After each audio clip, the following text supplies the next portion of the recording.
ತಮ್ಮ ಸುತ್ತ ಬೆಳೆಸಬೇಕು ಅನ್ನೋಂಥ ಒಂದು ಸ್ಥಿತಿಗೆ ಬಂದಾರೆ. ಸಿ ಟಿ ರವಿ ಆಗಿರ್ಬೋದು, ಇನ್ನೊಬ್ಬರಾಗಿರ್ಬೋದು, ಯತ್ನಾಳರಾಗಿರ್ಬೋದು, ಮುಂದೆ ನಮ್ಮ ಕುಮಾರ್ ಬಂಗಾರಪ್ಪನವರಾಗಿರ್ಬೋದು. ಹೀಗೆ ಪಟ್ಟಿ ಮಾಡ್ತಾ ಹೋದ್ರೆ ಹಾಗೆ ಬೆಳಿತಾನೆ ನಡೆದ. ಇದರಿಂದಾಗಿ ಸ್ವಲ್ಪ ಏನೋ ತಪ್ಪಿದ್ರೇನೋ ವಿಜಯೇಂದ್ರ ಅವರು ಈ ವಿಷಯದಲ್ಲಿ ಅಂತೇಳಿ. ಹೇಗೆ ಎಲ್ಲರೂ ವಿಶ್ವಾಸ ತೆಗೆದುಕೊಂಡು ಹೋಗ್ಬೇಕಲ್ಲ. ಯಾಕೆಂದ್ರೆ ಇದು ಪ್ರಜಾಪ್ರಭುತ್ವ. ಹೌದು, ನಿಮ್ಮ ಕೈಯಾಗ ಅಧಿಕಾರ ಉಳಿಬೇಕು, ನಾನಾ ಮುಂದಿನ ಅಧ್ಯಕ್ಷ ಆಗಬೇಕು, ಮುಖ್ಯಮಂತ್ರಿ ಆಗಬೇಕು, ಎಲ್ಲರೂ ಬೈಕಿಗಳಿದ್ದಾವೆ. ಆ ಬೈಕಿಗಳ ಎಲ್ಲರೂ ಇಡುವುದಿಲ್ಲ. ಯಾಕೆ ಇರೋದು ಒಂದೇ ಕುರ್ಚಿ, ಮುಖ್ಯಮಂತ್ರಿ ಕುರ್ಚಿ.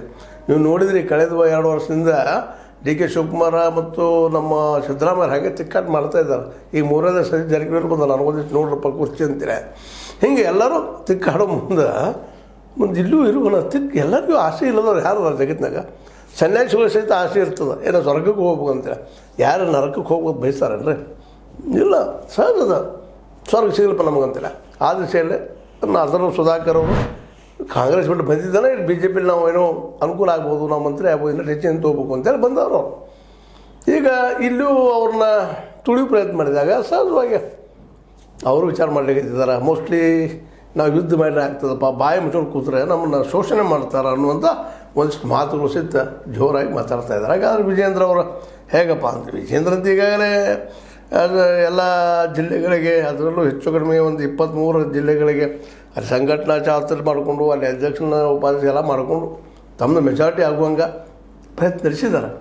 ಆದ್ರೆ ಇಂಥ ಮುಖ್ಯದಂಥ ಪ್ರಮುಖ ಇದ್ದಂಥವರೆಲ್ಲರೂ ಇವ್ರನ್ನ ದೂರ ಸರಿತಾ ಹೋದ್ರೆ ಮತ್ತು ಇಲ್ಲಿ ಸಹಜವಾಗಿ ಹೈಕಮಾಂಡ್ ಏನು ಮಾಡಬೇಕಾಗ್ತದಪ್ಪ ಅಂತಂದ್ರೆ ಏನಾದರೂ ಡಿಸಿಷನ್ ತೊಗೊಳ್ಬೇಕಾಗ್ತದೆ. ಯಾಕಂದರೆ ಒಂದು ಕಡೆ ಒಂದಿಷ್ಟು ಜನ ಹೆಚ್ಚಿರ್ಬೋದು, ಇನ್ನೊಂದು ಕಡೆ ಕಡಿಮೆ ಇರ್ಬೋದು. ಆದರೆ ಭಿನ್ನಾಭಿಪ್ರಾಯ ಮಾತ್ರ ಜೋರದ 2 ಪಂಗಡಗಳು ಆಗೇ ಬಿಟ್ಟಿದ್ದಾವೆ. ಇನ್ನೂ ಯತ್ನಾಳ್ ಕಡೆ ಹೆಚ್ಚಾಗ್ತಾಯಿದ್ದಾರೆ. ಮತ್ತು ಯತ್ನಾಳ್ ಕಡೆ ಯಾರಪ್ಪ ಅಂದರೆ ಹೆಚ್ಚು ಬಿದ್ದವರು ಅಂದ್ರೆ ಈ ಒಂದು ಯಡಿಯೂರಪ್ಪನಿಂದ ರಾಜಕೀಯವಾಗಿ ತುಳಿದುಗೊಳಗಾದವರು ಅಂಥೇಳಿ ಈಗಾಗಲೇ ಭಾವನೆಗಳು ಹಬ್ಬುತ್ತಾ ಇದ್ದಾವೆ. ಇದಕ್ಕೆ ಈಗೇನಿದೆಪ್ಪ ಅಂದ್ರೆ ಒಂದು ಶಾಶ್ವತ ಪರಿಹಾರ ಕೂಡ ನಾವು ಒಂದಾಗೋಣ ಅಂತ ಅವರು ಗಟ್ಟಿ ಆಗ್ತಾ ಇದ್ದಾರೆ.